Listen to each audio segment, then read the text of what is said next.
Здравейте, добре дошли.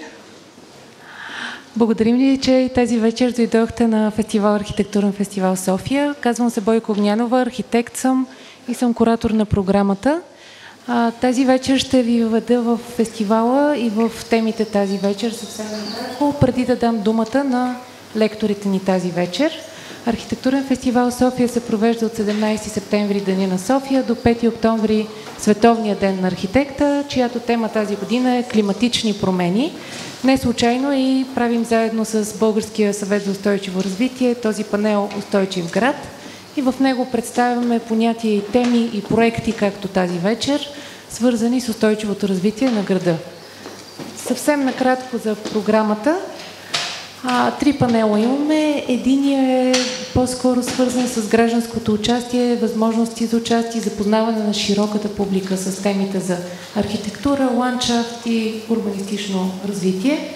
Вторият панел е настоящия, в който обсъждаме какво означава всъщност устойчиво развитие и представяме добрите примери. Третият панел е професионалният форум, който включва, освен лекционните ни панели, също и всички изложби, които са разположени в домакините ни Централен дом на архитекта, благодарение на Съюза на архитектите в България, заедно с архитектурни турове, изложби и разговори, на които ще ви каним и другата седмица. Настоящия панел е част от Световната седмица на устойчивото развитие. Говорихме вчера повече какво означава това. Световната седмица на устойчиво развитие включва по цял свят събития, посветени на тези теми, които популяризират ползата от това, което правим. Във вчерашния ден поговорихме малко повече за конкретни понятия, как участват различните участници в процеса, бизнес, граждани, НПО организации, различни теми, как си взаимодействат, как влияе изкуството на градската среда и икономическото развитие. Гости бяха архитект Милена Фетфаджиева от Урбан Вива, Кирил Кузманов, артист, представители на Шнайдер и редактора на Архитектура БГ. А днес ще представим 4 проекти, които са свързани с устойчиво развитие на застроената среда и на градовете. Започваме от съвсем сградно ниво, петата фасада, макар не в реда, който виждате тук. Една презентация на зелени покриви от архитектурна колегия Ж на Софийската колегия на Камара на архитектите.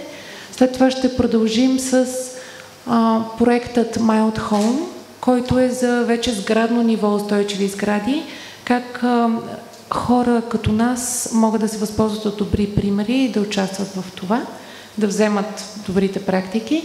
Ще продължим с Smart City, което е проект на Столична община, иновационна стратегия за развитие, която ще представи възможности, ще координира възможности за оптимизиране на градската среда, не само в София. И ще завършим с проектът Build Upon, който е на самия съвет за устойчиво развитие. Ще ви представям всеки от лекторите поред. Започваме с ландшафтните архитекти Десислава Данчева и Кристина Андреева от колегия Ж, които ще представят проекта за петата фасада.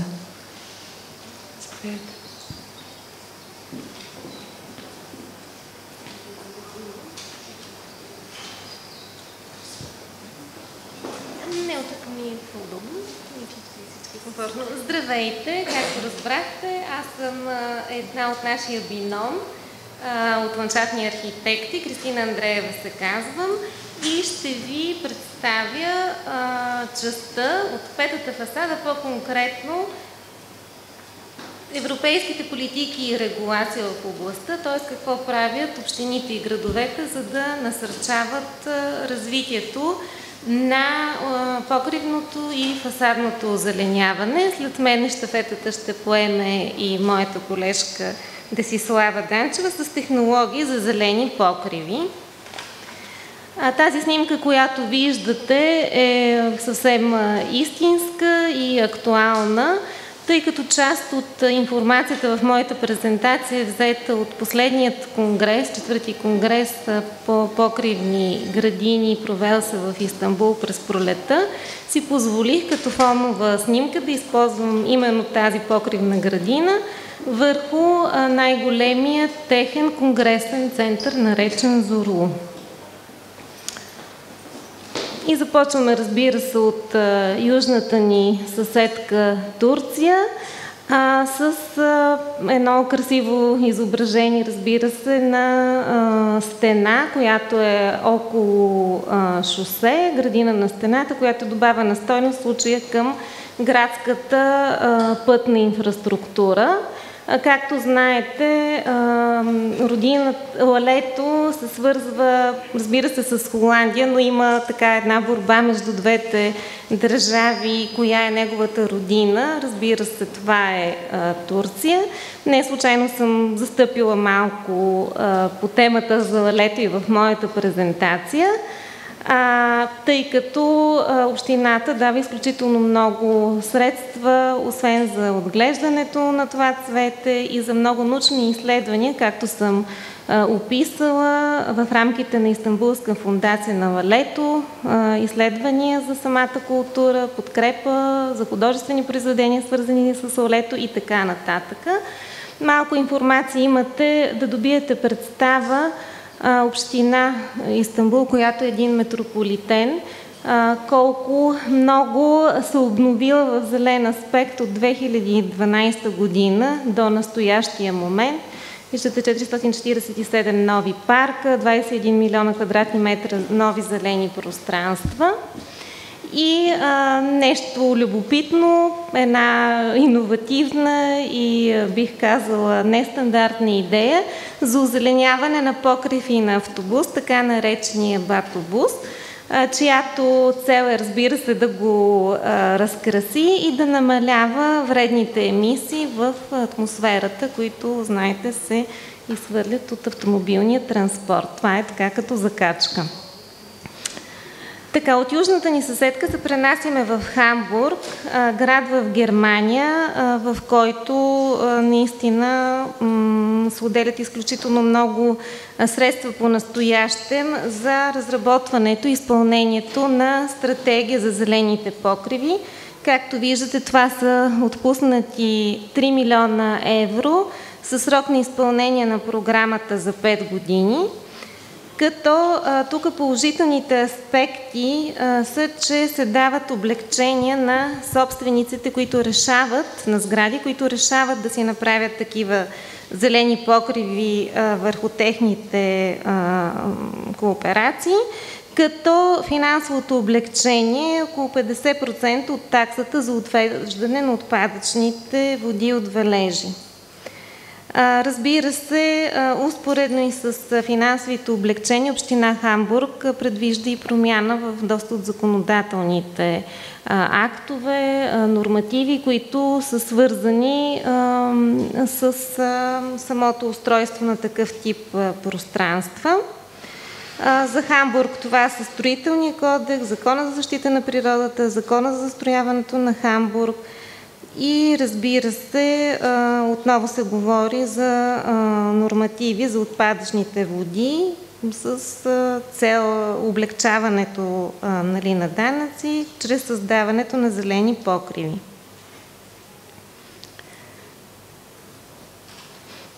Както ви казах, тази програма ще продължи 5 години, като е разработен и план за действие в 3 основни точки. Разбира се, първо и преди всичко промотиране на ниво общественост, разясняване, че това е наистина една финансираща програма, че могат да се възползват собствениците от намаляване на таксата за отвеждане на отпадъчната дъждовна вода и стимулиране създаването на зелени покриви върху обществени сгради.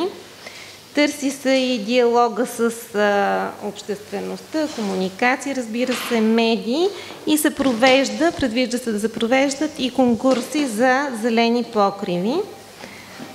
И третата основна точка е работа по документи, нормотворчество, актуализиране на плана на заетост за земите, задължителни планове за развитие на отделните квартали и въвеждане на регулация за зелени покриви. Тук съм ви представила как изглежда ето върху една обществена сграда зелен покрив на библиотеката в Хамбург. Така, и от север, малко по-на юг, към друг голям, любим за мене европейски град, който смея да твърда, че наистина прави изключително много за стимулирането на създаването не само на покривни градини, на вертикални стени и така нареченото градско земеделие, особено актуална тема в момента. Тук пак съм дала кратка информация като параметри, да имате представа колко хектара, 2500 хектара обществени зелени пространства, като се падат 12 квадратни метра на жител зелена площ, което съотнесено към София, нали, е много по-малко, но бих казала много по-безупречно поддържано. Защото София също можем да се гордееме с богата квадратура на зелени пространства на жител. В обществените пространства, пак как за обща информация, 500 хиляди дървета, от които 100 хиляди са като улично озеленяване. И от всичките тези данни, може би интерес представлява за вас, 44 хектара зелени покриви на територията на града. Останалото, ако искате, нали, може да си прочетете за ваши сведения. Разбира се, разработена и карта на зелените пространства в кметството на Париж. Това е една наистина амбициозна програма за озеленяване на града, която си поставя настоящата кметица Ан Идалго, която с постъпването си в длъжност, нали, предприема тези мерки и в случая правят програма за 6 годишен период от 2014 до 2020 година, като това са целите, които виждате на екрана, които парижани залагат да постигнат.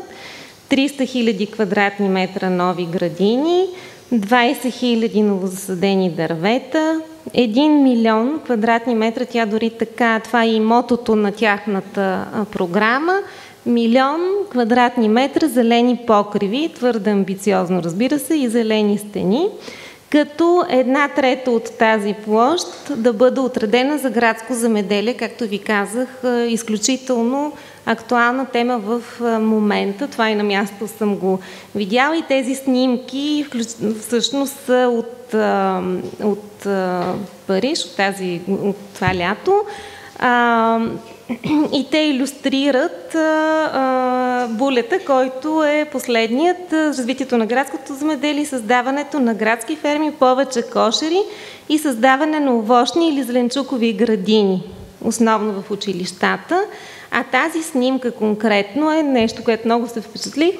Хотел за насекоми с съответно указателна табела, кои насекоми, къде се приютяват, и този малък участък е разположен в една, бих казала, също покривна градина в най-модерният им административен квартал Дефанс. Значи на фона на тези огромни небостъргачи си представете тази малка къщичка, която наистина е връщане от алуминия и стъклото по фасадите, малко връщане към природата, което всъщност целят и парижани. Така, продължаваме. Защо всъщност е избрана тази програма, амбициозна програма за озеленяване? Разбира се, това са позитивите принципно, положителните ефекти, които всяка една покривна или градина или вертикална стена може да даде, да се подобри, разбира се, средата на живот, да се увеличи биоразнообразието. Освен с насекомите, ще спомена и за пчелите. На много от покривите на административните сгради има кошери, които самите служители на администрацията са направили с цел да запазят изчезването на този вид. Знаете, все повече в биологично отношение се говори колко е рисково поддържането на популациите от пчели. Знаеме, че те са в основата на биоразнообразието. Така че в Париж, а и други градове, знам на Франция, се прави за това, пак по покривите.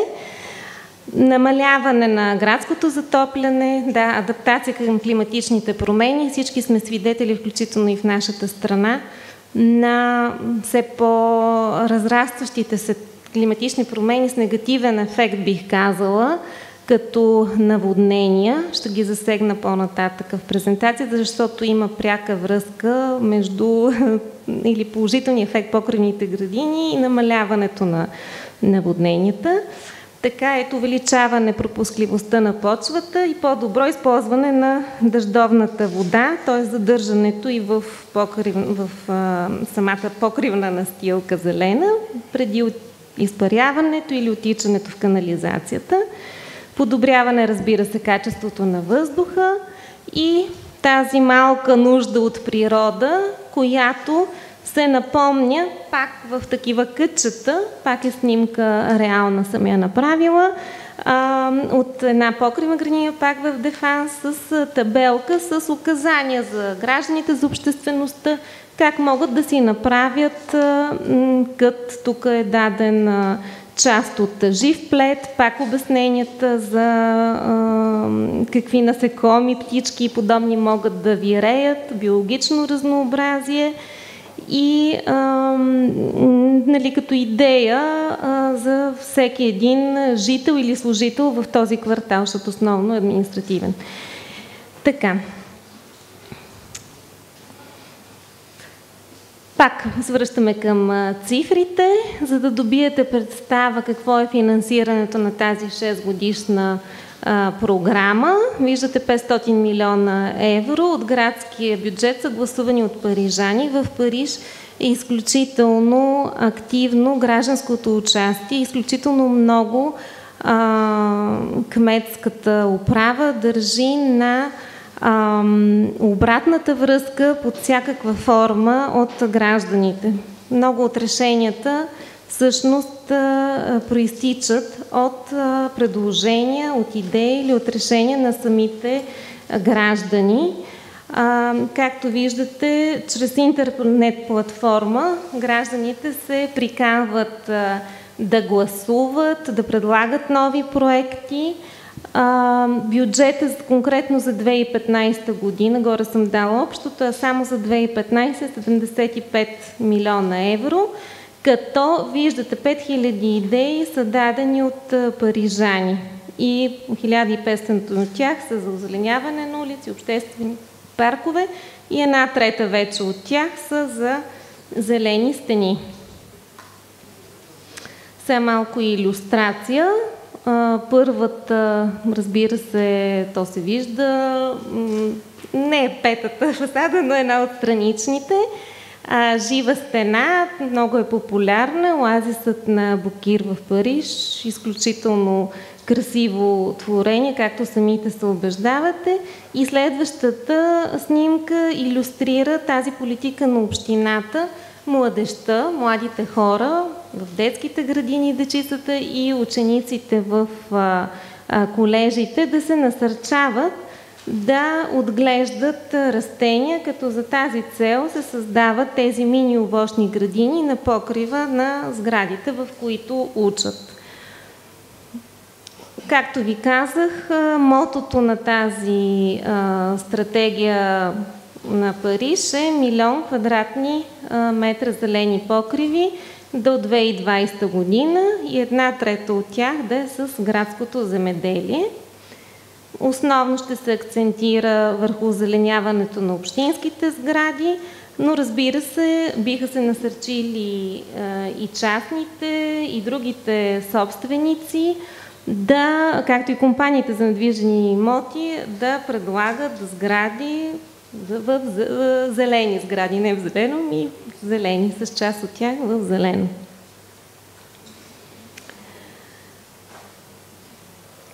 Пак, какви са глобалните цели на озеленяването, нали, на общинските сгради в Париж? Всяка сграда да има или било то зелен покрив, или зелена стена, като най-малко 300 съществуващи обществени сгради да бъдат, както те го наричат, нали, и ние, озеленителите, вегетализирани. Програмата за зелените пространства да бъде достъпна в интернет, за да може да се следи прякото отношение, мнение на гражданите. Споменах ви, че в Париж много се съобразяват с това какво казват парижани. Общата цел е за 200 000 квадратни метра нови зелени покриви и стени до 2020 година. Така, тук други илюстрации. Това е пак реално съществуваща градина. Виждате в центъра на Париж, който е много застроен.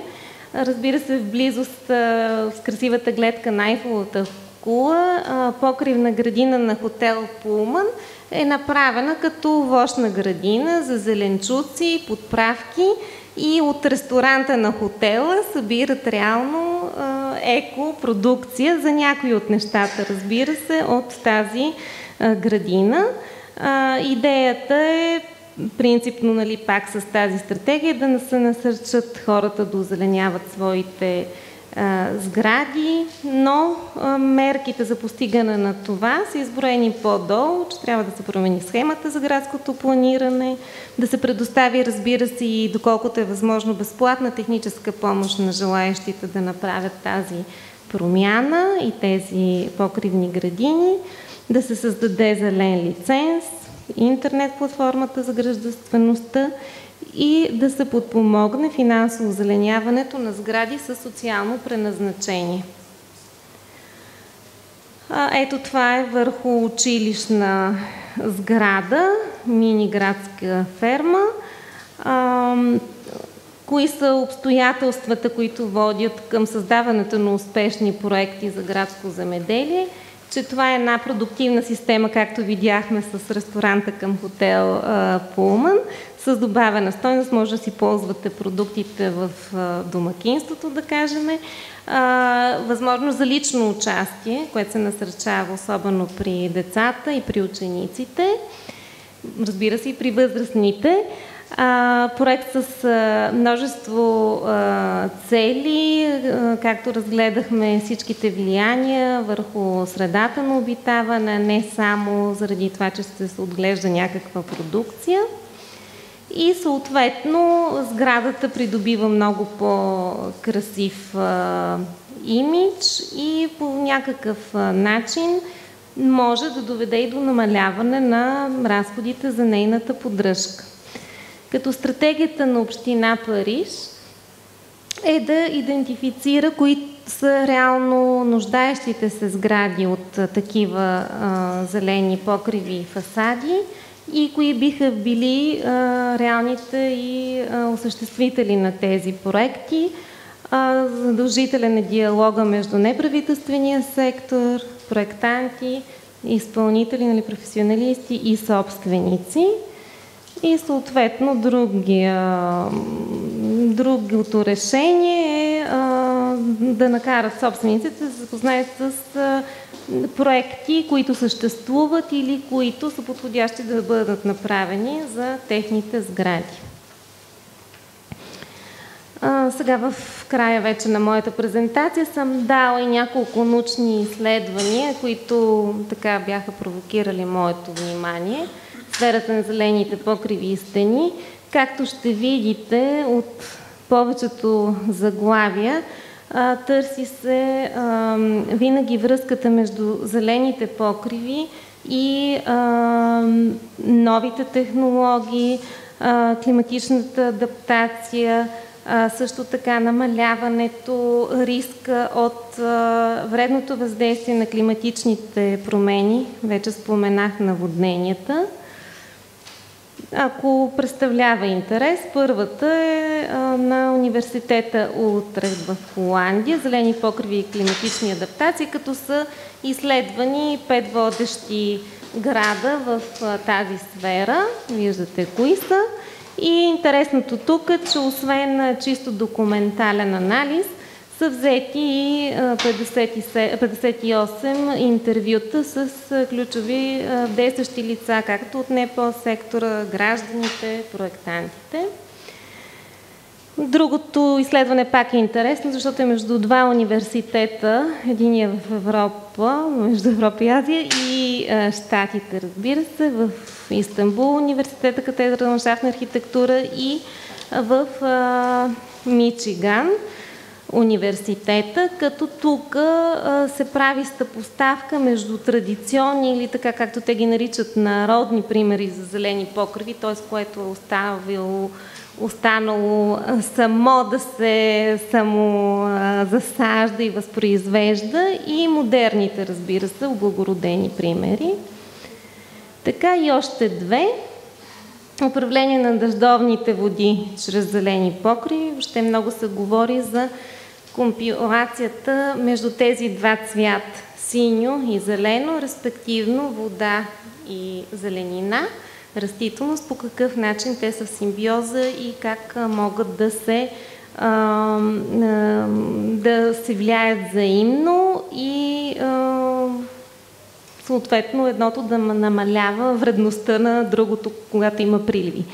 И енергийни аспекти на системите от зелени покриви. Знаеме, че зелените покриви, зелените стени са и вид изолация, така че в тази разработка се разглежда доколко има енергиен ефект, било то през зимните или горещите сезони за самите сгради. Нещо, което може да ви е интересно, ако искате повече така да следите информация какво се случва в областта на зелените покриви. Това е Международната мрежа на зелените покриви, която всъщност е създадена от Международната асоциация на зелените покриви. Виждате интернет сайта.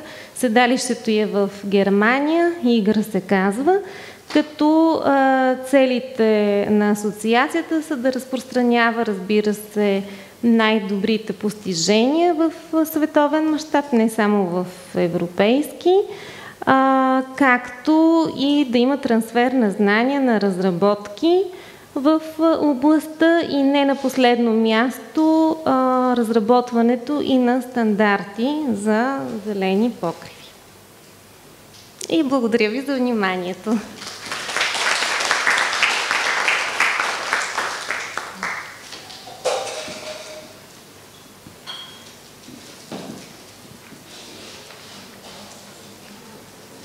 Здравейте, казвам се Десислава Данчева и ще ви представя следващата лекция, която е свързана с технологии за изграждане на зелените покриви. Покривното и вертикалното озеленяване са технологии с дълга история, но необходимостта от масовото им прилагане съпътства нашето съвремие. Липсата на терени за изграждане на зелени площи в големите населени места е основната причина за нарастващата им популярност. Още от 80-те години на миналия век са публикувани резултати от експериментални или теоретични проучвания, които недвусмислено доказват ползата от зелените покриви. Те фиксират финния прах, ионизират и увлажняват въздуха, намаляват емисиите на въглероден диоксид и обогатяват с кислород. Известно е, че зелените покриви и зелени стени увеличават влажността на въздуха с 15 до 30% и е измерена с 30 градуса по-ниска температура при озеленените фасади и покриви, отколкото на такива без растително покритие. Зелените покриви могат да задържат голямо количество дъждовна вода от 15 до 70%. Оползотворяването на дъждовната вода се изграждат системи, които заедно с битови води се пречистват и се използват отново за напояване на покривното озеленяване по капилярен път. Ако зелените покриви са повече на брой и обединени в зелени системи, ефективността при задържане на валежните води е още по-голяма. Това особено се цени в населените места с остаряла канализационна система и, както спомена колежката, на запад озеленяването на покривите се поощрява точно с тази цел. Темата за енергийната ефективност попада в фокуса на дискусиите и стана обект на по-системни проучвания. Непрекъснато се подобряват системите за зелени покриви и при някои от по-новите се постига подобрение с 40% на топлоизолацията. Освен за задържане на топлината през студения сезон, покривното и вертикалното озеленяване спестяват енергия, която се използва за охлаждане през горещите летни дни. От екологична гледна точка, покривното и вертикалното озеленяване играят роля за увеличаване на биоразнообразието както на растителните, така и на животински видове. Изграждат се общи планове на населените места и специалисти определят къде е най-подходящо да се изградят такива енергийно ефективни сгради. При технологиите за покривното озеленяване са известни главно два типа – интензивно и екстензивно покривно озеленяване.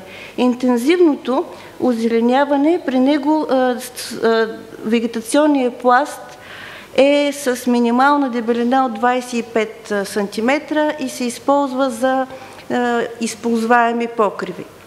Докато екстензивното е с по-малка дебелина на конструкцията и между тези основни видове съществуват преходни, които са полуекстензивно, обикновено интензивно или така нареченото полуинтензивно.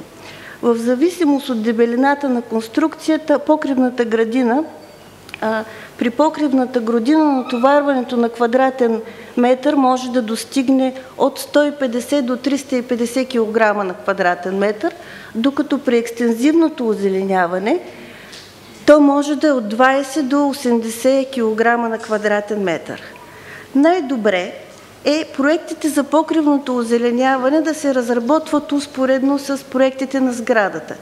Екипната работа на архитекти, ландшафтни архитекти, инженери, ВиК, инженери, конструктори и други специалисти е задължителна и по този начин могат да се решат всички важни детайли. В случай, че сградата вече е изградена, нейните особености се превръщат в дадености, с които трябва да се съобрази покривното озеленяване. Най-важните неща са дали покрива ще бъде използваем или не, наклона на покрива също оказва голямо влияние, вида на конструкцията, дали може да понесе товара, особеностите на отводнителната система, възможности дали има за поливане и химичните свойства на материалите в конструкцията. Не трябва да се бърка термина ползване. Термина не е равнозначен на достъпност. Достъпността е задължителна при всичките покривни конструкции за нейното обслужване. И при екстензивното озеленяване също трябва да има достъпност, но при него не се позволява разхождане отгоре на хора с цел отдих и изграждане на кътове за отдих. Познати са няколко вида конструкции.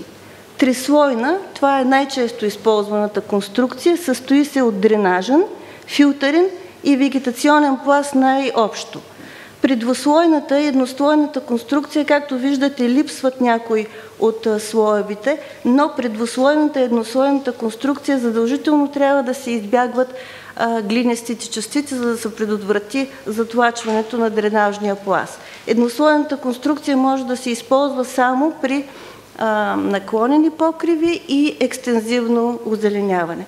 И както виждате отгоре надолу, може би на следващия слайд по-добре се вижда, да, от лявата страна е показана типична трислойна конструкция вегетативен пласт, следващ филтриращия пласт, който предотвратява проникването на частиците в дренажен пласт.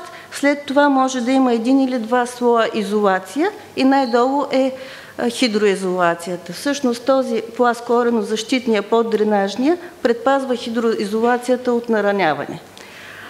В дясно са показани същата конструкция при интензивното озеленяване, как може да се приложи за изграждане на настилки. Всички настилки, които са непознати, могат да се използват и при покривното озеленяване. Но има една особеност. Трябва да се избягват такива с циментова замазка, защото е доказано, че точно циментовите частици запучват дренажните системи и при цялостна настилка трябва да се осигури минимален наклон от 2% за оттичане на водата.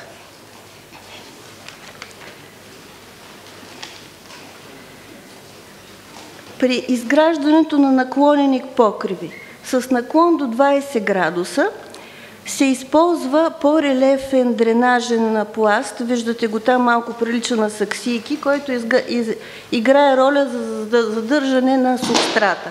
Допълнително е желателно да се използват рогозки от естествени материали, например юта, влакна, които играят допълнителна роля за задържане на пласта, а също и за корените. Вече при по-големи наклони, над 25 градуса, има специални съоръжения, които задържат почвения субстрат в по-голяма степен. При наклонените покриви се прилага изключително и само екстензивно озеленяване. Може в някои случаи полуинтензивно, но то трябва да бъде изградено на тераси. След това тези конструкции, които виждате, се покриват или с вегетативни рогозки, или се използва хидропосев отгоре. На следващите слайдове също са показани системи за наклонени покриви. Използват се мрежи за задържане на субстрата, както и допълнителни приспособления да не се свлича субстрата надолу. Ето тук също виждате полагането на субстрата. Дебелината на конструкцията, на покривната конструкция, зависи най-вече от вегетационния пласт и от дренажния. Другите пластове, които са филтриращия и коренозащитния, са с много малка дебелина и не оказват влияние върху дебелината на конструкцията. В зависимост от дебелината на конструкцията на тази фигура са показани килограм, тежестта на различните конструкции върху квадратен метър, като може да достигне до 350 кг на квадратен метър при интензивното озеленяване. Изискванията към материалите към вегетационния коренообитаемия пласт са много големи. Това проистича от изключително важната му функция в конструкцията. Трябва да има добра водопропускливост и водозадържане, малко обемно тегло, дълготрайно функциониране, примус в ограничаване на разходите за следпосадъчни грижи и поддържане. Не се използва чиста хумусна почва или подпочва. Тя обикновено е само един от компонентите, който се прилага в конструкцията. Дебелината също има значение. Когато е над 35 см, се предпочитат минерали с ограничено съдържание на органично вещество, за да се предотврати слягането на субстрата. Дренажният пласт, основното му предназначение е да отвежда водата за оттичане, като служи и за резервоар в периодите, когато няма достатъчно поливане. Използват се различни материали за дренажен пласт, като най-използваемите са дренажните рогозки и плочите дренажни панели. При дренажните панели трябва да има добро свързване, здравината им също е важна, за да не се получат нарушения в дебелината на конструкцията. Филтърният пласт, както ви казах и по-рано, предотвратява навлизането на фините прахови частици и запусването на дренажния пласт. Използват се най-вече геотекстил. Другите пластове са от спомагателния пакет, те се използват при нужда. Защитните пластове обикновено там, където има автомобилно движение, и коренозащитния пласт, това е за защита на хидроизолацията. Изградени са за различни системи за отводняване, които се полагат преди хидроизолацията и преди покривното озеленяване. Задължително да има шахти за проверка на дренажната система, като те се произвеждат с различна дебелина в зависимост от дебелината на конструкцията. Около шахтите и по края на покривната конструкция трябва да има поне 10 см дренажни пласт за предотвратяване на запушването. Изискване към растителността. Лимитиращия фактор е светлината, защото, да, приключваме с времето. Ако имате въпроси, растителността е с много големи изисквания, не трябва да има трошливи дървета, ниски храсти, трябва да са произведени специално за покривни градини, в никакъв случай не се използват такива от оранжерия. За интензивното озеленяване, за екстензивното озеленяване се използват видове главно от род седум и семпервивум. Набляга се на диво растящи видове, които са с голямо изискване към температурната амплитуда, могат да издържат както на високи температури, така и през зимата на ниски температури. Студоустойчивост, както казах, сухоустойчивост. На последната снимка, тази пак е от Зооцентър, може да видите както е екстензивно озеленяване отстрани, така и интензивно озеленяване долу под тези изградени кътове за отдих. Има магазини и паркинг елементи. Напреднахме с времето, затова така набързо. Ако имате въпроси, после ще отговаряме.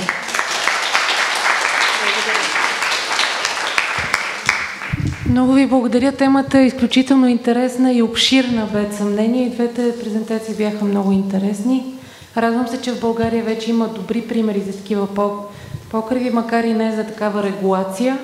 И мисля, че показва неща, за които вчера говорихме, че комуникация и регулация са двете важни теми. Искам и се да дадем възможност за въпроси. Ако имате поне няколко въпроса към лекторите, заповядайте. Безспорно е, че това, което се представя е много интересно, но аз искам да задам следния въпрос. Вие посочихте теглата, че варират от 80 до 350 кг на квадратен метър, не е така? Какви са финансовите разходи или каква е себестойността на това, което влиза в структурата? Ако можете да кажете, за да се ориентираме. Производителите вече има различни производители, различни цени на материалите. Но после то не е ефтино изграждането на покривна градина, но след това разходите се оправдават с енергийната ефективност и... Сега, защо ви питам? Бихте могли някакви поусреднени показатели да дадете, така аз предполагам, за ориентация. Ако не можете, сега е добре да го направите и ще ви кажа защо. Бихме казали, че в структурата на тези покриви за изграждането имаме една цена. Обаче след това поддръжката, тяхната поддръжка, какви финансови средства ще ангажира във времето? Поддръжката на покривното озеленяване не е скъпа, защото особено през екстензивния тип покривно озеленяване там не се предвижда никаква поддръжка. Никаква поддръжка, нито поливане, нито подхранване. От време на време може да се излезе на покрива и да се види, ако са загинали много растения, те да се подменят. Но при екстензивния точно това имах предвид, защото няма поддръжка. В Япония, като ни показаха в Осака една такава авангардна сграда, и с какво впечатление ние оставаме? Това е един блок, в който е с два входа и има изключително развита техническа инфраструктура. Събиране на дъждовни води отдолу в сутерена, циркулационни помпи, които изтласкват за поливане на покрива, горе имаха и зеленчукови градини и така нататък. Но в последния вариант, където вие го посочвате при 350 кг и така нататък, там имаха растителност от порядъка на 3-4 метра, която беше започнала да засъхва и очевидно това, което те обясниха, че има техническа поддръжка на системите за циркулацията, един път на дъждовните води и след това градинар, който трябва да поддържа. А това са разходите, не само в подмяната на видовете като цена, но имам предвид като специалисти, които трябва да получават заплати, за да обслужват такъв покрив. Нормално при едно интензивно поддържана градина, дори да не е покривна, пак има същите разходи. Аз ви предлагам да разговаряме с лектора след всички лекции. На мен също ми е много интересно, имам много въпроси, но сега искам да поканя архитект Ваня Манева да представи проекта Mild Homes. Заповядайте, благодаря ви още един път.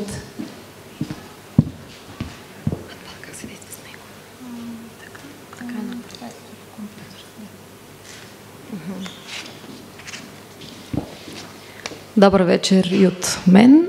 Аз се казвам Ваня Манева и ще представя проекта Mild Home от страната на Европейския институт по труда. Това е един проект, в който от българска страна участваха 3 организации. Тук съм направила една малка грешка. Той е разработен от консорциум, в който са включени 8 общини, повече организации, 8 общини партньори от 7 страни, като от българска страна участват Столична община, Европейски институт по труда и Българска търговско-промишлена палата. Той съответства на европейската рамка относно климат и енергия, известна като целите 2020, която включва повишаване на енергийната ефективност, повишаване на ползване на дела на възобновяема енергия и намаляване на въглеродния отпечатък. Както името Mild Home, по-скоро Mild, тази част, е абревиатура, която означава моята интелигентна, достъпна като цена, нискоструваща, направи си сам модулна къща, която изгражда нашето екоселище. Тоест, този проект включваше не само разработка на модел за екоенергийна къща, но също така за екоселище.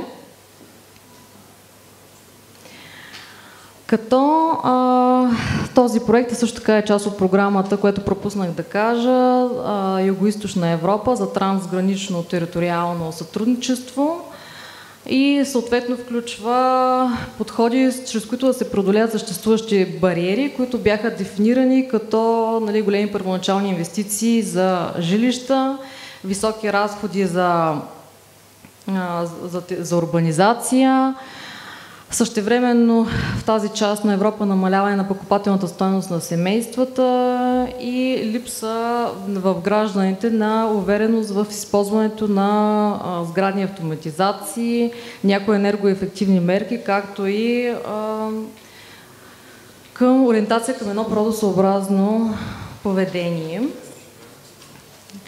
И целта на проекта е създаване на нови неформални стандарти, чрез които да се преодолеят ограниченията, наложени от национални и международни бариери за развитието на този нов тип екологично градоустройство и строителство. Проекта предполагаше прилагането на един холистичен подход и съответно той е развит в няколко стъпки, които ще представя в следващите слайдове. Първата от които е развиване и първоначално развиване на система от характеристики за изпълнение, след което беше направено маркетингово проучване за всяка една страна, за всяка една община. Съответно, за всяка една община е извършен териториален анализ, проведен архитектурен конкурс за подбор на идеи и разработка на програми и обучение по проекта, като всичките тези стъпки се приключват в организирането и изготвянето на ръководство, което е свързано с начина по който да се изграждат тези сгради Mild Home в това екоселище. Системата от характеристики, тя беше разработена от университета в Гьор, партньор по проекта. Така тя е доста обширна. Тук съм я представила в резюме. Тя включва определението на целеви групи, какви ще бъдат евентуалните бъдещи потребители, какви ще са техните нужди и финансовия статус. И въз основа на това бяха определени 3 типа жилища като подходящи: еднофамилни жилищни сгради, сгради тип редово застрояване и апартаментни тип сгради.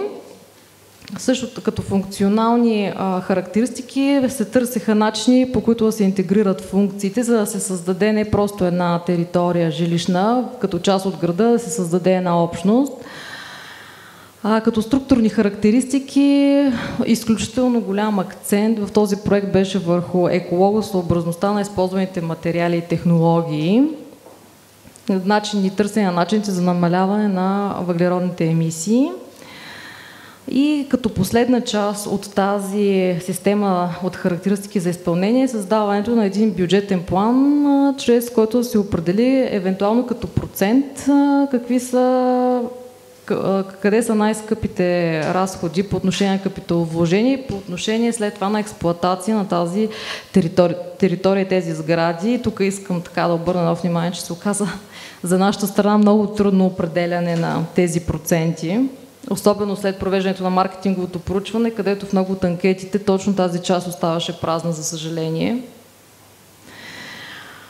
Териториалният анализ, той целеше намирането за всяка община на най-подходящата територия, където да бъде развит този модел за това екоселище с тези малхолм сгради и съответно, която е, да е част от заданието за архитектурния конкурс.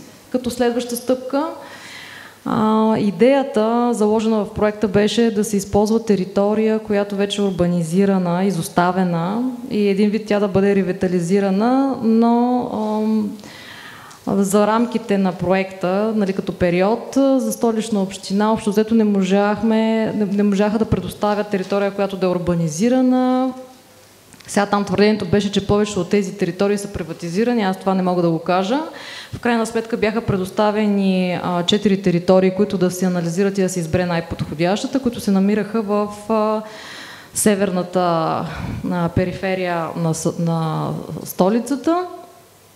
Беше създадена една матрица, съдържаща антропогенни и природосъобразни характеристики, които да анализират 4-те територии, вследствие на което беше избрана територия, която е в непосредствена близост до село Мрамор, която е от 93 декара. Съответно, тя беше единствената, която според общия устройствен план на София предполага едно бъдещо ниско етажно застрояване и по този начин отговаря на поставените изисквания на проекта.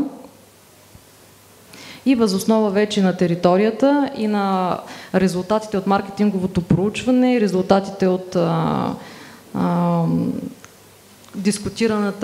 дискутираните характеристики от системата критерии, които представих, беше създаден теоретичният модел за зелено екоселище за всяка една община, който съответно включва съобразяване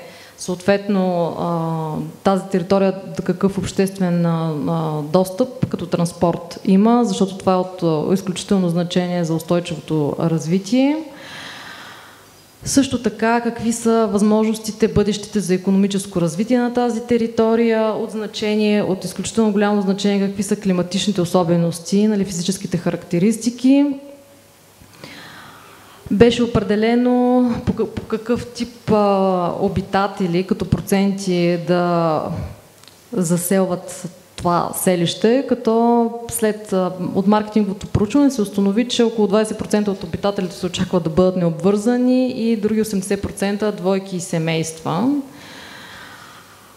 според които беше определена и селищната структура, като 30% от жилищното застрояване да бъде първичен тип. Това означава свободно стоящи сгради, жилищни сгради, нискоетажни, 50% редови сгради и 20% апартаментни сгради, които вече се дискутираше, това не беше решено на 100% до края на проекта, но се дискутираше евентуално да бъдат като сгради, които да бъдат предоставени от Столична община за по-млади двойки с по-малки финансови възможности. Като бяха определени дефинирани формите на ползване, дали тези територии, каква да е собствеността, като както ви споменах, 20% от територията беше така определена да е собственост на общината. За останалите 80% така не се направи съвсем конкретен бизнес план, въпреки че някак си трябваше. Това остана така като една не много добре решена задача, за съжаление. Може би защото и закона за публично-частните партньорства в този момент беше в някакъв момент на обсъждания. Също така в модела за зеленото екоселище беше определена каква да е техническата инфраструктура, какви инженерни системи да бъдат разположени, необходимостта от ползване на съоръжения и системи за третиране на дъждовните води, тяхното оползотворяване, третиране на отпадъците, управление на отпадъците, възможностите за създаване на работни места, които да са интегрирани в жилищната среда по някакъв подходящ начин, планиране на зони за спорт, рекреация и култура, съблюдаване на енергийната ефективност и екологичност пред подбора на материали, планиране съобразно екологични принципи. Концепцията за самите сгради, сега тя беше така определена въз основа на няколко основни критерия, които по-късно залегнаха в един инструмент, по който бяха оценени и конкурсните предложения. Като това е консумацията на енергия да е близо до 0, сградата да е икономически целесъобразна, да се ползват екологични материали, да създава добри условия за живот относно човешкото здраве. Така, аз мисля, че достатъчно дълго говорих няма да се повтарям за селището, минавам направо на конкурса. Заданието за конкурса също беше така едно предизвикателство, понеже трябваше да се направи за доста кратък срок и съответно много кратък беше и срока, в който от обявяването на конкурса до последния срок за подаване на проектите. В техническото задание какво влезе като изисквания? Разбира се, резултатите от маркетинговото проучване, моделът, който беше дискутиран и определен за всяка една община, и съответно начина на оценяване, специално сградите, бяха оценени според един инструмент, разработен от Биологичния институт по строителство в Австрия. Този инструмент, искам само да кажа, че той съдържа много повече критерии, отколкото бяха предоставени за нуждите на проекта, но понеже този проект беше за 2 години и половина, конкурса за още по-малко време. Той трябваше да бъде организиран и резултатите да бъдат на лице в рамките на половин година. Съответно бяха подбрани 6 общи критерия, които бяха общи за всички общини, съответно вече дефинирани според изискванията и нуждите на всяка една. Конкретно, основни качества на избраните първи 3 победители, тук става въпрос за България. В България участваха, в крайна сметка се получиха 8 предложения, от които едното беше дисквалифицирано заради подаване в по-късен срок. Но за сметка на това пък журито беше много благосклонно и излъчи 4 победителя, 2 от които 2 трети места.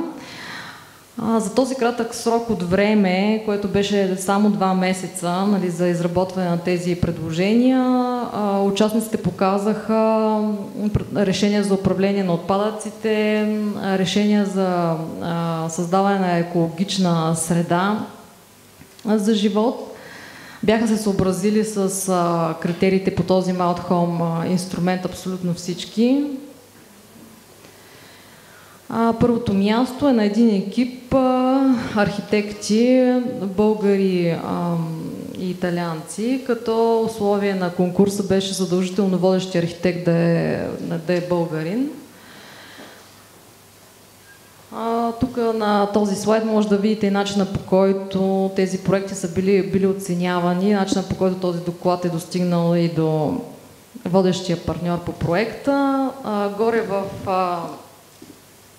десния ъгъл може да видите въпросните 6 критерии, този инструмент, по който са оценени характеристиките, използване на екологични материали, на ВЕИ технологии, на характеристики, които гарантират добри качества на вътрешната среда за живот и съответно характеристики, които журито е съблюдавало за екоселището, като до каква степен то следва екологични принципи, до каква степен са използвани, до каква степен тази селищна структура предполага и създаването на една общност.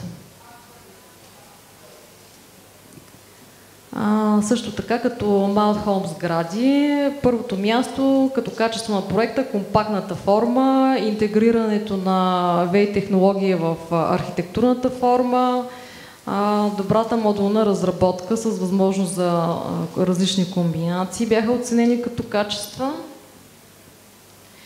Второто място принадлежи на един екип от млади колеги, като една от най-силните черти на този проект беше разработването на 3 варианта на направи си сам, съобразени с българското законодателство, според което не може да се извършват строителни дейности без квалификация. И съответно те бяха развили по какъв начин, според увеличаване на способността на хората да участват в изграждането на собствените си жилища на бъдещите обитатели, съответно през какви обучения трябва да минат те и какво печелят. Това беше подробно разработено в този проект. Първото, трето място. Основните качества на този проект с разработване на една зелена система и една пътно-транспортна система, които предполагаха добра климатична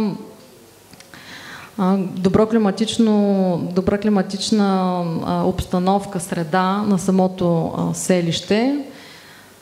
Доколкото си спомням, тук липсваше като разработка една от типологиите на сградите. Иначе също много силен проект. И другото, трето място, което спечели комисията, е с селище, изградено от така наречените глинени къщи, които авторът ги беше нарекал земна архитектура, гарантиращи постоянни нива на температурата и влажността на въздуха в тези сгради. Какви са ползите от този проект и бъдеща реализация? Най-общо взето разработване на модели. Целта беше разработване на модели за жилища и екоселище, които да могат да бъдат прилагани съответно в различните страни. Участници по този проект, обмяна на опит между отделните партньори, повишаване на знанията на гражданите в устойчивото развитие, осигуряване на по-здравословен и екологичен начин на живот. Също така проекта включва и обучение, което основно включваше общински експерти, което беше така проведено към края на проекта. И вече в самия му край, който беше в декември миналата година, беше изготвено и ръководство за това, което включва всичките тези стъпки, всичките конкурсни предложения, победители във всички страни и съответно моделите за развитие. Благодаря ви за вниманието. Много благодаря и аз. Останете, моля, на микрофона. Ако има въпроси, впечатляващо за мен беше поручването, което е направено и смятам, че в конкурсните резултати се вижда, че изходните данни са били много подробни, проектите са на високо ниво. Това за мен е впечатляващо. Трябва да споделя, че ние много се притеснявахме по нашата организация дали изобщо ще има проектни предложения, защото това, нали, безспорно е тежка задача, която трябва да представи градоустройствено решение, 3 типологии на сгради и също така предложение за създаване на общност, т.е. как хората ще бъдат интегрирани в тези дейности. Вероятно, въпросните колеги, които са участвали в конкурса, предполагам, че просто се занимавали с този тип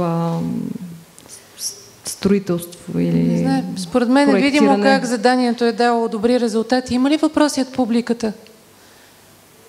Няма за сега. Аз имам още един въпрос. Имате ли поглед в други държави и как се... Даже 2 въпроса. Как са се развили териториите и също в София от кого и от какво зависи продължаването на работата по проекта? Така, по първия въпрос, относно развитието на този проект в другите държави, да, в 2 държави този проект се реализира върху териториите. Едната държава Австрия, територия, това е една община Гюсинг, която се води територия с силно развитие в сферата на енергийната ефективност, които имат реални намерения да реализират този проект и си имат инвеститор, асоциация на жилищни собственици, ако не сме лъже памета, нещо подобно, някакъв кооператив. Другата община се намира в Италия, района Емилия Романия. Това бяха едни партньори, които до последния момент смятаха, че трябва да се развиди много добър бизнес план, който да привлече и частни интереси, тъй като, нали, те казваха, че общината не може да инвестира в реализирането на един такъв проект. Те успяха да намерят такъв инвеститор, да създадат специални... А в София... Сега аз не бих могла тук да кажа, понеже това са някакви решения на самата община. Значи това, което ние като организация бяхме помолени да направим една презентация пред Столичния общински съвет. Имаше кръгла маса, която включваше експерти от НАК, обаче оттам нататък вече не мога да ви кажа какво е. Благодаря ви много. Ако има други въпроси? Да. Един такъв въпрос, който пак е свързан, аз бях член на журито и много ни озадачи един от елементите, който трябваше да докажат строителна стойност за тази икономическата рентабилност и почти большинството от екипите бяха изкарали след там съответните калкулации, които са правили, една строителна стойност, която беше едва ли не дори по-ниска от средната пазарна строителна стойност на класическо строителство в България, което много ни озадачи нас като жури, но го приехме това като даденост. По-скоро въпросът ми е при обединяване след това към финала на проекта с изводите от конкурсите и това, което става, нали, като реализация в другите държави, дали се направи някаква съпоставка реално ли и колко реално излиза ли по-скъпо или наистина може с някаква модулност да излезе поне цената на класическо строителство това?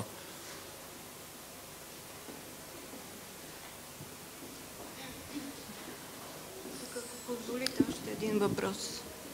Прощавайте. Само да довърши лектора, да отговори на предния. Прощавайте. Мисля, че понеже сме напред с времето. Да, във връзка с себестойността на квадратен метър, в другите страни излизаше по-скъпо, нали? Определено, но не много по-скъпо от традиционното им строителство, благодарение на такива модулни системи. И благодарение на традиционни системи, защото аз имаше в специално партньорите от Италия бяха извикали във връзка с добри практики архитектурно бюро, което се занимаваше с организацията на построяване на квартал в Триест, ако не се лъжа, на квартал с такива екологични и енергийно ефективни сгради, като сам организационния период, говорене с собствениците, създаване на кооператив им беше отнело 2 години. Нали? Искам само това да кажа. Бърз въпрос, последен, прощавайте. Да, извинявайте. Бърз въпрос, защото сме напред последно. Моят въпрос е по-скоро мнение, не е въпрос. Понеже подчертахте, че търсите изоставени урбанизирани територии, значи това изключва някакво някакъв приоритет за нещо, което е извън експеримента. След като това е един експеримент, той не би могъл да бъде по силите на нито една община. Тоест не може да бъде приоритет на общината, ще бъде приоритет на държавата. Характера на такова едно екоселище за момента не е много ясен. Според мен би се осмислило съществуването на такова селище, ако служи за целите на оздравителен характер, да речеме, и то по-точно на подрастващите. И то за, как да кажа, в области, които са свързани с климатично оздравяване. Такива климатични области са изследвани има в България. Благодаря ви много. Това е една добра тема за размисъл, действително. Дали не може да се потърсят и други партньори. Благодаря много. Сега ще следващия ни лектор, Светлана Ломева, изпълнителен директор на Асоциация за развитие на София, да представи иновационната стратегия за интелигентна специализация на градско ниво вече, как технологиите ще помогнат за повишаване на стандарта на живота. Заповядайте.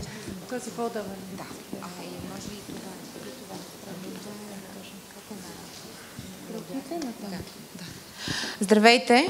Понеже времето напредна, първо да поздравя архитект Баровски и Бойка за прекрасното нещо, което са организирали за този архитектурен фестивал. Наистина страхотна програма. Да ви кажа, че аз съм тук с моята колега Севдалина Войнова, но ще говорим много сбито, защото всъщност трябва да ви разкажем за нещо на пръв поглед доста скучно. За стратегия, за стратегически документ. Само, че все пак искаме да насочим вашето внимание, че този документ има влияние доста сериозно върху финансирането за следващите 5 години. Затова и си позволяваме не само да насочим вашето внимание към него, но и да ви поканим да бъдете съавтори на този документ, тъй като има все още около 2 месеца до приемането му от Столичен общински съвет. Затова има възможности да се доработи този документ. Какво изобщо представлява иновационна стратегия за интелигентна специализация? Европейската комисия през предишния програмен период си е дала сметка, че всъщност доста от средствата, европейските средства, са разхождани за различни проекти, някои от тях с доста добри резултати, но така или иначе фокусът на едни така значителни постижения, които да бъдат забелязани на европейско, на световно ниво, не е достатъчно силен. Затова в този програмен период, преди стартиране на оперативните програми, Европейската комисия е задала като изискване към всички държави членки да разработят такива иновационни стратегии за интелигентна специализация, които преди да бъдат приети, ако не бъдат приети тези стратегии, няма да бъдат отворени оперативните програми. Тоест, те са доста сериозни и най-вече оперативните програми, две, които така най-много ги засягат тези стратегии за интелигентна специализация, това са конкурентоспособност и образование и иновации. Вече новата програма, която имаме и в България. Нашата национална стратегия за интелигентна специализация беше приета още миналата година ноември месец, изпратена в Брюксел, но беше върната за доработване, защото и липсваше регионалният елемент, регионалната специализация.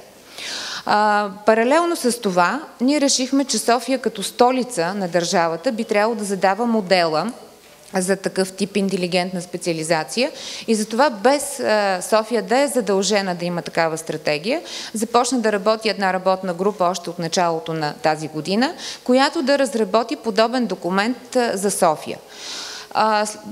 Паралелно работихме с екипа, който разработваше и националната стратегия, защото те я доработваха и през юни месец, мисля, че тя беше така стигна финала и сега отлежава някъде да бъде приета от Министерски съвет и може би одобрена от Брюксел. Но паралелно с това ние подготвихме и такава стратегия за нашия град. Като тези стратегии, основната цел на тези стратегии е да съберат науката и бизнеса в търсенето на по-добри решения и пазарни ниши, които да позволят излизане не само на европейския, но и на световния пазар.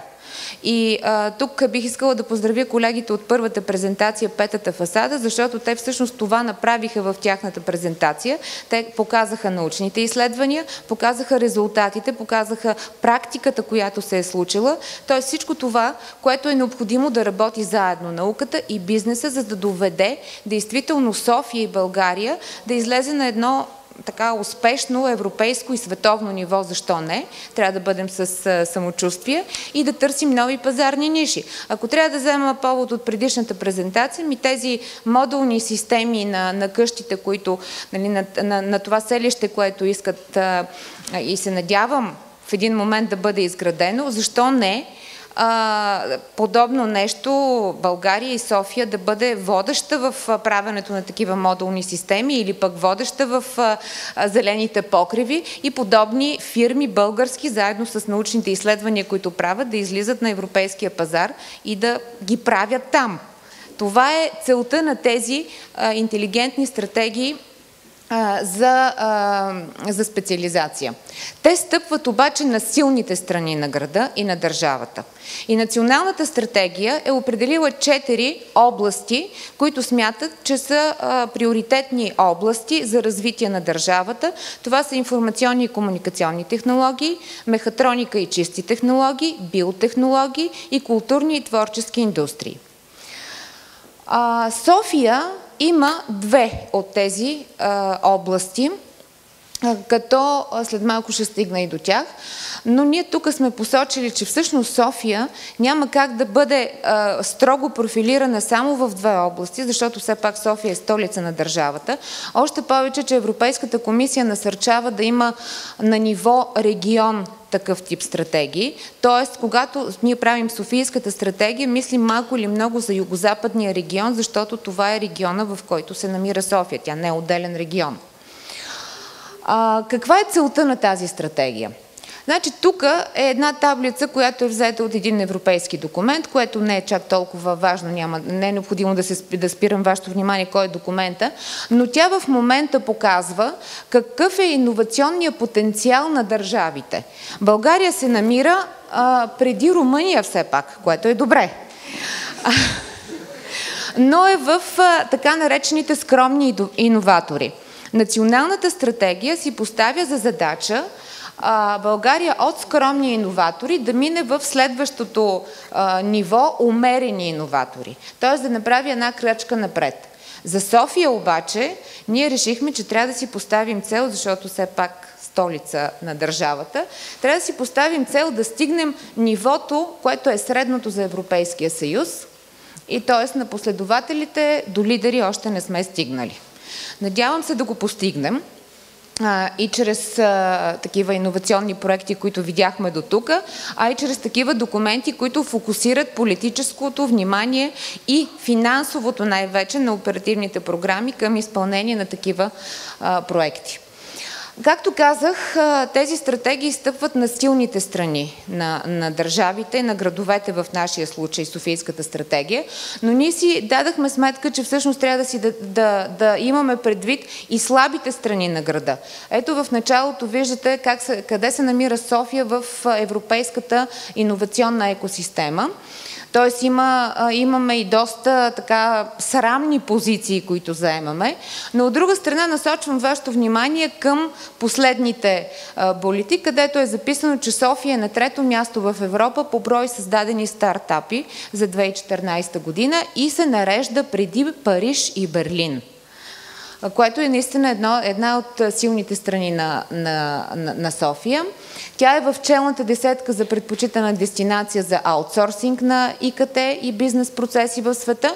И тук насочвам вашето внимание, може би вие знаете, че Standard & Poor's само преди няколко месеца в началото на годината намали кредитния рейтинг на София и ние не сме в момента BBB, ми сме BBB+, но го намали не защото София не заслужава този кредитен рейтинг, а го намали защото няма право един град от държавата да има по-висок кредитен рейтинг от самата държава. Което още веднъж показва защо София в избора си за интелигентна специализация има право да разшири периметъра на областите, които избира, защото и да има отговорност към останалите региони, чрез подпомагане на тези региони, защото все пак няма как ние да бъдем на толкова висока позиция, при положение, че някакси останалите региони не са толкова добре и толкова добре развити. И ето това са двете теми, двете области за интелигентна специализация на София: информационни и комуникационни технологии и нови технологии в креативните и рекреативни индустрии, като София си поставя за цел да подпомага останалите региони в областта на мехатрониката, защото това също е силна страна на града, и по отношение на здраве и биотехнологии.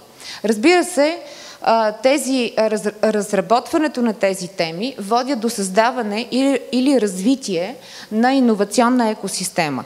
Тук ще ви кажа, че всъщност имаше големи спорове в екипа, който и в дискусии, които сме правили, дали в София има създадена иновационна екосистема или тепърва трябва да се създава.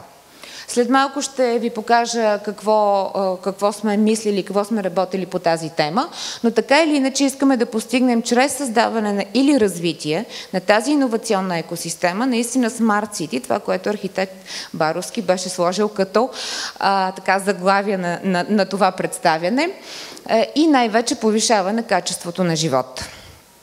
По отношение на иновационната екосистема, тук колегата Севдалина направи едно голямо проучване какво точно се включва в тази иновационна екосистема, и се оказа, че няма единни стандарти на европейско ниво, единни елементи на тази иновационна екосистема. Затова в общи линии ние направихме един работен вариант какво смятаме, че трябва да включва тази иновационна екосистема, като сме сложили човешки капитал, насищане и достъп до пазара, финансов капитал, дигитални технологии и добра регулационна среда и добро управление. Спирам вашето внимание на тези 5 елемента, защото всяка една от приоритетните области на София сме се опитали да я разгледаме през тези 5 елемента. И когато след малко стигнем до културни и творчески индустрии, където е включена архитектурата, и ви поканим да давате идеи, би било добре да ги мислите точно през тези 5 елемента. Това означава не само проекти, които виждахме сега, макар че вие говорихте и за регулационна среда, и за финансиране, за нови финансови инструменти. Тоест, трябва да мислим максимално широко, когато слагаме конкретни дейности или конкретни текстове в тази стратегия. Какви са за сега целите на двете тематични области на стратегията? Мисля, че за информационни и комуникационни технологии е малко по-изчистена целта. Значи искаме София да стане новия дигитален пазар в регионален и европейски мащаб. Видяхте данните от позицията на София в европейската екосистема. Силни сме на стартапи, силни сме на софтуерни специалисти, които действително печелят доста добри позиции на европейско ниво. Има интерес към България, така че искаме да станем наистина центъра на този дигитален пазар и да успеем по този начин да задържаме младите специалисти тук в България. По отношение на културни и творчески индустрии, целта ви моля да я гледате като една основа, която би трябвало да бъде доразвивана. За сега София, знаете, че стана град на киното, беше избрана на град на киното към ЮНЕСКО, така че малко или много киното и киноиндустрията е един от сериозните приоритети за развитие на града. Културно и творческо наследство, дигиталните технологии, които и услуги, които са свързани с културно и историческо наследство, и градска среда, която се надявам да развием малко повече и след тази дискусия. Какво включваме? Тук няма да ви говоря за информационни и комуникационни технологии, за да не губим време. Какво е включено като поддейности в новите технологии в креативните и рекреативни индустрии? Първо, културни и творчески индустрии, като взимаме дефиницията на Европейската комисия, която включва архитектура, архивно дело, библиотекарство, артистични занаяти, аудиовизуални форми и така нататък. Няма да ги чета всичките.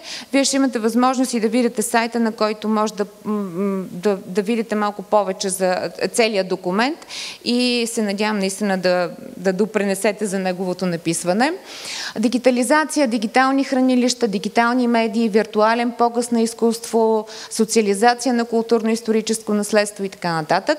Алтернативен екотуризъм, културен, фестивален, екстремен туризъм също е включен, стимулиране на несезонен и немасов и постоянен нишов туризъм и разработка на софтуерни продукти и услуги в сферата на креативните и рекреативни индустрии, ориентирани към всички жители на града. Така, това са целите, които стратегията включва по-скоро от останалите две тематични области, които не са приоритет на София, но София има доста така напреднала, има постижения в тези области и затова ние ги слагаме по-скоро като възможност, която София би могла да споделя с останалите региони на България и да подпомага тяхното развитие. И да стигнем до стратегически инициативи и проекти, които така съвсем накратко сме изброили, като създаване на центрове за върхови постижения и центрове за компетентност. Между другото, това е една от възможностите, които предоставя Оперативна програма Образование и иновации, която очакваме да отвори през февруари следващата година и която наистина акцентира върху връзката между науката и бизнеса с цел създаване на иновации и достигане до пазарни ниши. И това, което си говорихме и с архитект Баровски, че това е една възможност за създаване на подобни центрове за компетентност, които са свързани с градското развитие, с архитектурното развитие на градовете, на града за София говоря конкретно. Така че това е една много сериозна възможност да бъде разгледана внимателно тази програма и да бъдат правени подобни партньорства и коалиции още от сега като подготовка. Международно позициониране е нещо, което смятаме, че е изключително важно. Ако София иска да покаже и да излезе на европейски и на международен пазар с определени иновации, които се създават тук, то неминуемо ние трябва да бъдем домакин на големи, на сериозни събития, които привличат вниманието на цяла Европа, а защо не е на света. Така че София и сега си поставя подобни цели да бъде център на подобни събития, но още повече ще бъде насочено вниманието през следващите години. В годината поне по 3-4 големи международни събития, които събират. Днеска с колегата Северина сме говорили с една такава платформа, която събира инвеститори, бизнеси, стартапи, всички на едно място и оттам се раждат наистина много сериозен икономически принос има за градовете, в които се провеждат едни такива международни събития. Конкурси и Уебит. Не искам да правя реклама. Добре. Конкурси, годишни награди, разбира се, хакатони, които все още аз не знам дали някой е организирал тук, но мисля, че... Браво! Добре. Така че това са част от подобни дейности, които могат така вие да пречупите през вашата експертиза и да дадете идеи в областта на градското развитие и архитектурата, какво още бихме могли да добавим. И разбира се, мислете и за финансиране, за алтернативни методи за финансиране, които без тях нали, трябва да развиваме подобен опит в България, не само да разчитаме на държавно, на общинско или пък на европейско финансиране. Има и много други възможности. Така. И стигам до следващия слайд, който е мониторинг и управление. Управлението на един подобен документ планираме с подкрепата на общината да бъде изцяло в една гражданска структура, която ще въвлича колкото се може повече външна експертиза. Разбира се, все пак Столична община ще има отговорността да подкрепя и прилага тази стратегия, но е изключително важно тази стратегия да се смята, че не е на администрацията на Столична община, а всъщност е на софиянци. Защото действително изграждане на една иновационна екосистема по никакъв начин не може да бъде отговорност на която и да било административна структура. И завършвам с този слайд, за да ви покажа всъщност, че въпреки, че групата е работила от началото, от януари месец, така или иначе, сега е времето до края на ноември, когато ще се структурира новият общински съвет, който ще му бъде предоставена тази стратегия за приемане, с което имаме възможност в рамките на следващите 2 месеца действително още повече да надградим на този документ. Искам да ви кажа все пак, с което завършвам и да ви се извиня, ние все още не сме го публикували целият документ, който се окаже, че е 70-80 страници, защото самите ние вече имаме идея какво още да направим, за да стане много по-работещ и по-добър, но ще го направим до края на следващата седмица и ще разчитаме наистина за вашите предложения, за да може този документ да не бъде поредната стратегия разработена, действително да помогне и да фокусира и финансовото внимание на оперативните програми през следващите 5 години до 2020 година. Благодаря ви. Останете на микрофона, ако има въпроси, аз сигурно ще имам, или вие тук. Може тук вече. Подведохте ни с обещанието за скучна тема и лекция. Напротив, беше много интересно. Бързи 2 коментара от мен и възможност за въпрос, за да продължим и с последния проект тази вечер. Двата ми коментара са: 2 теми засегнахме в вчерашната среща. За съжаление нямахте възможност, но има запис на лекцията, който с радост ще споделим. Едното е включването на темата екологично строителство от към устойчиви материали и решения, тестване на материали и на продукти в тази област. Това за оперативна програма смятам би било чудесна възможност и като човек, който работи в темата. И второто е, вчера говорихме за това как и на много събития, на които и вие сте участвали, как професионалната общност, архитектурна и колеги ландшафтни архитекти, инженери, хора, които се занимават с градска среда, виждат ползата от Център за устойчиво градско развитие към структурата на Столична община. Би било чудесно да има възможност за включване на такава тема към вашата работа. Казвам го като предложение. Ако имате коментари или да поканим за въпроси. Абсолютно приемам предложението. Може би и Севда, ако иска да се включи с нещо. Наистина прекрасни предложения. Още повече, че действително за такива центрове за компетентност, за центрове за върхови постижения ще бъде отворена програма, ще има доста сериозни средства, но наистина е важно да бъде показано това партньорство между университети, академични структури, изследователски структури и бизнес. Така че това партньорство е така първото условие. Бих също споделила, че всъщност за оперативна програма образование и иновации, ако се предложи проект, който е извън тези приоритетни области, това са го приели в Министерство на образованието, ако е извън приоритетните области за съответния регион и град, той просто няма да бъде разглеждан.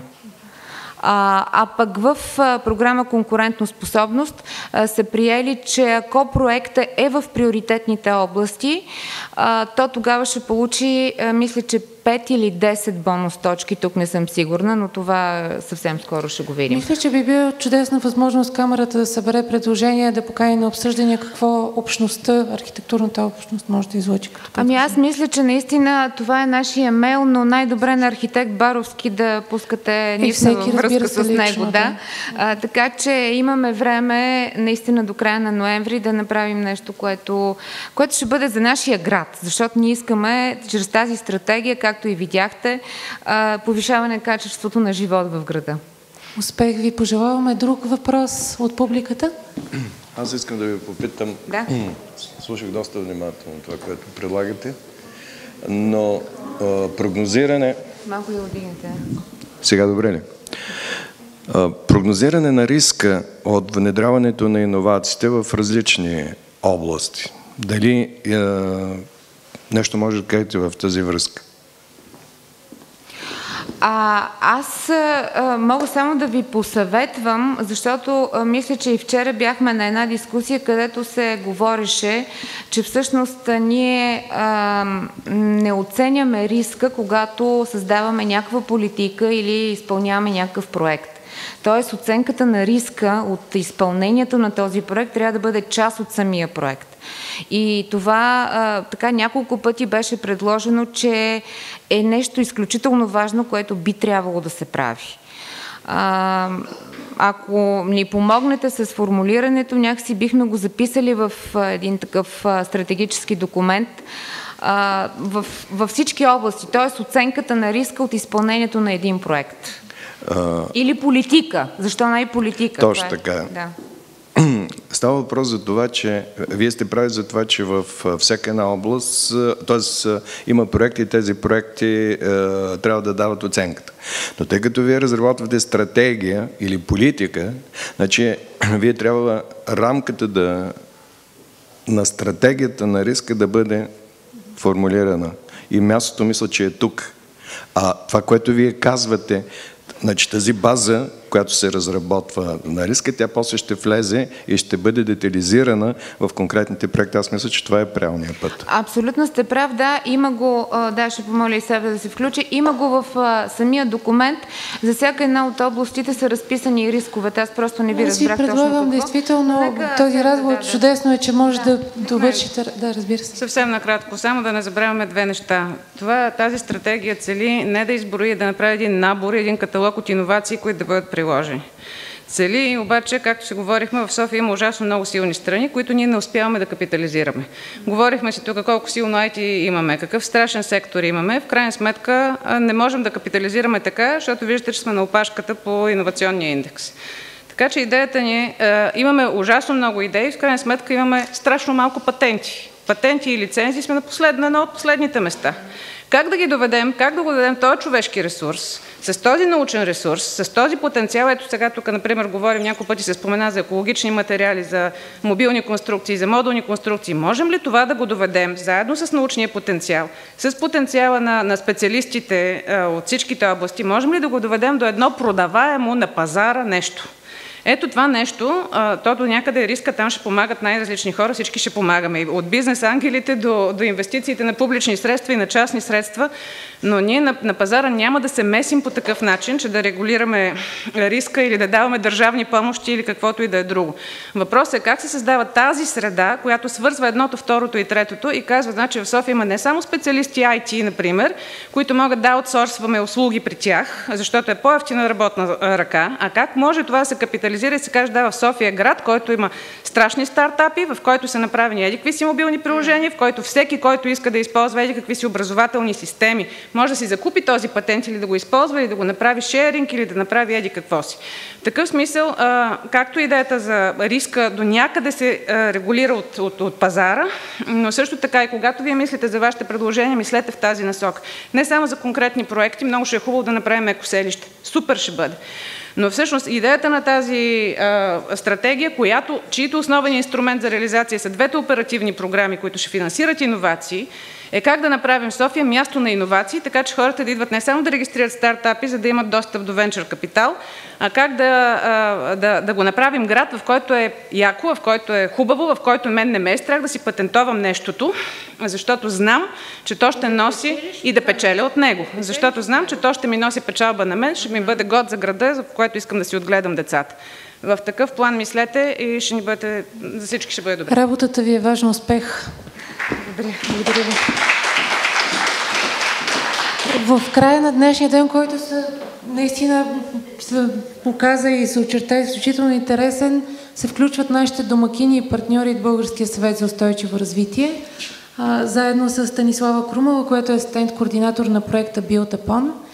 Build-Upon е един проект също на междудържавно равнище.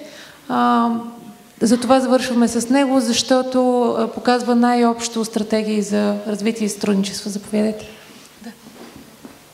Здравейте и от мен. Станислава Крумова се казвам, член на екипа на Българския съвет за устойчиво развитие. За мен е изключително удоволствие. Първо искам да благодаря на организаторите за поканата и реализацията, че съвета беше съорганизатор на панела Устойчив град. След това искам да благодаря на лекторите, които изнесаха тези интересни презентации и повдигнаха много важни теми, и накрая на всеки един от вас за търпението, че останахте до този късен час в петък вечер. Целта на моята презентация е да представя проекта Build-Upon, който мисля, че се включва точно на правилното място след повдигнатите въпроси от дискусията от вчера за необходимостта от диалог и регулация. И също така всички тези интересни идеи, които обсъдихме днес с вас. Целта е да се създаде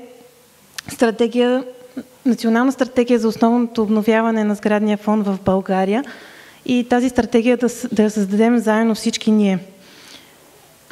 Контекстът е директивата на Европейския парламент и на съвета относно енергийните характеристики на сградите, но също така и целите, които вече моите колеги споменаха, 20-20-20. Целта е да се направят много по-ефективни сградите, да се намали енергийното потребление, както и вредните емисии. Обхвата на стратегията е дефиниран от член 4 от директивата. Няма да се спирам подробно, всеки един от вас може да ги погледне, директивата е все пак общо достъпна. Плюсовете са стимулиране на икономиката, създаване на работни места, намаляване на експлоатационните разходи на сградите, също така повишаване на екологичната им отговорност, социалната отговорност, чрез подобряване качеството на застроената среда и създаването на по-здравословна среда за обитаване. За съжаление обаче поставеният крайен срок за създаване на тази стратегия е вече изтекал и само 11 от страните членки са представили такива стратегии. Въпреки редица предимства, само 4 от тях на държавите Испания, Обединеното кралство, Румъния и Чехия са получили положителна оценка. Затова и стартира проекта Build-Upon, за да подпомогне правителствата на 13 държави за създаване на такива стратегии. Тези 13 държави са показани на картата. Това са 12 членки на Европейския съюз, заедно с Турция. Build-Upon е с продължителност 2 години и е финансиран по програмата на Европейския съюз за изследване и иновации Хоризонт 2020. Целта е да се създаде един цялостен процес, а не просто да е поредната инициатива и да се създаде платформа за стратегическо и ефективно развитие. На тези 13 държави съветите за устойчиво развитие са водещите в процеса и са централни координатори. И целта е чрез задълбочаване на знанията на база съществуващи опит от други сектори на икономиката да се генерират нови знания. Интересното е, че Build-Upon е социален проект, а не технически, за създаването на обединена общност, която заедно ще създаде тази стратегия за основното обновяване на сградния фонд, чрез създаване на диалог и координация между заинтересованите страни в строителния сектор.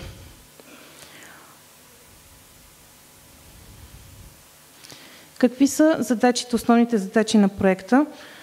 Проектът започва с картографиране на заинтересованите страни. Целта е да се създаде една макрокартина, която да се анализира и да се отчита динамичността във времето.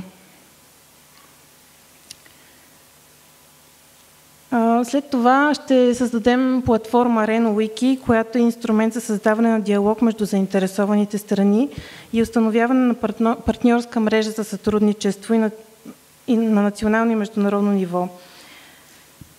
След това ще се идентифицират най-добрите практики и те ще се надградят, затова и името на проекта е Build-A-Pond. Ще се формират серия събития за създаване на отговорна общност. Проектът започна март месец 2015 година и е с продължителност 2 години. Общо е организиран в 4 фази. Първата година е по-скоро организационно-координационна, но втората година ще бъде много по-динамична и ще се обърнем към вас и ще се нуждаем от вашата подкрепа, така както колегите се обърнаха към вас за подкрепа.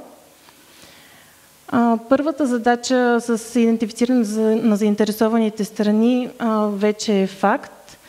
Те са организирани в 12 категории и включват централно управление, местно управление, други обществени институции, финансови институции, потребители, бизнес, енергийни компании, наука, медии, неправителствени организации и потребители, частни лица, като целта е да се обхванат всички сектори на икономиката.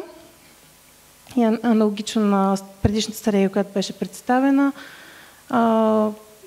да се излезне от рамката, където хората общуват единствено и само в своята общност, да се създаде един интердисциплинарен диалог. Така изглежда карта на заинтересованите страни, която е в първоначален вариант и в момента тече процес за анализ и обновяване, актуализация. Тя е създадена чрез интернет платформа Kumu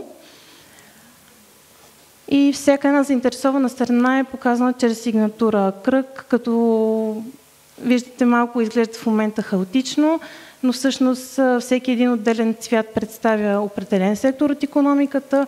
Големината на кръгчетата показва заинтересоваността на всеки един участник, а концентричните кръгове, т.е. обратното, големината показва влиянието, а концентричните кръгове заинтересоваността на всеки един участник и възможността да влияе върху процесите.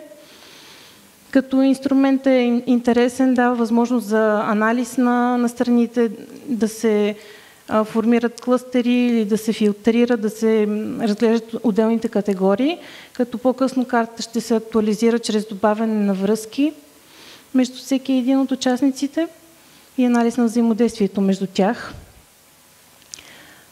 Така че бих искала да ви поканя да станете част от тази общност, да участвате в работните групи на Build-A-Pond. Може да разгледате на сайта на BGBC в секция Build-A-Pond представянето на проекта, да следите новините. Там също има информации за първата задача за анализ на тази карта и подробно описание на картата. От началото на тази седмица, по случай Международната седмица за устойчиво строителство, стартира и уебсайта Build-A-Pond, който все още търпи развитие, но все пак вече е реалност и да ви поканя и него да го разгледате и да следите отблизо проекта и да си присъедините към нас. Благодаря. Благодаря ви. Искам да поканя за въпроси, ако имате към проекта. Искам да ви поканя също да се запознаете както с работата на Съвета за устойчиво развитие, така и с конкретния проект на тази страница. Ако няма конкретни въпроси, благодаря отново. Благодаря на всички вас, че още сте тук. Искам да ви поканя да се запознаете с сайтовете на всички участници тази вечер и да се обърнете към тях с предложения и въпроси, ако имате. Също така искам да ви поканя, с това, разбира се, тази вечер приключваме програмата на панела Устойчиво строителство, който направихме заедно. И смятам, че успяхме да поставим ключови теми в устойчивото развитие не само на нашия град, но и на България изобщо и нашата професионална общност. Искам да ви поканя другата седмица на 1 октомври сряда, когато продължаваме с професионален панел за решения за сградни системи, BIM панели. След това продължаваме активно с професионалния ни форум и с панела за гражданско участие заедно за града. Една дискусия за града в петъчния ден, 2 октомври, НПО организациите, където отново ще стане дума за зелен град също. И в неделя професионалния ни форум. Надяваме се да се виждаме в следващата седмица също и често. Благодаря ви. Благодаря.